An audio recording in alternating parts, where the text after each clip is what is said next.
بسم اللہ الرحمن الرحیم۔ السلام علیکم ورحمۃ اللہ وبرکاتہ۔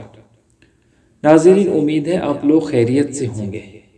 آج ہم آپ کے ساتھ حضرت آدم علیہ السلام کی موت کا واقعہ پیش کرنے جا رہے ہیں۔ عدی بن زمرہ السعدی کہتے ہیں کہ میں نے مدینہ منورہ میں ایک شیخ کو گفتگو کرتے ہوئے دیکھا تو ان کے متعلق پوچھا کہ یہ کون ہے۔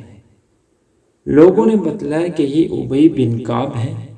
انہوں نے فرمایا کہ حضرت آدم علیہ السلام کی موت کا وقت جب ہوا تو انہوں نے اپنے بیٹوں سے فرمایا کہ اے میرے بیٹو، میرا دل جنت کے پھل کھانے کو چاہ رہا ہے۔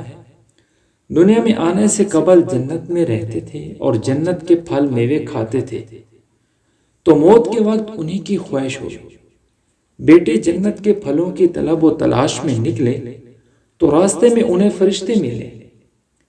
ملائکہ کے پاس آدم علیہ السلام کا کفن، خوشبو، کلہاڑیاں، تلواریں اور نیزے بھی تھے۔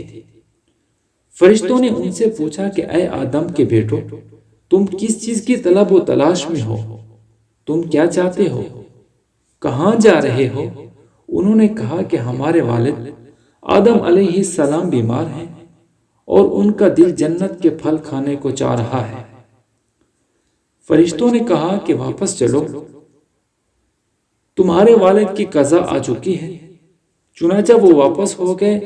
جب اماں حوا نے فرشتوں کو دیکھا تو انہیں پہچان گئی اور سمجھ گئی کہ روح قبض کرنے آئے ہیں، تو وہ حضرت آدم علیہ السلام سے لپٹ گئی۔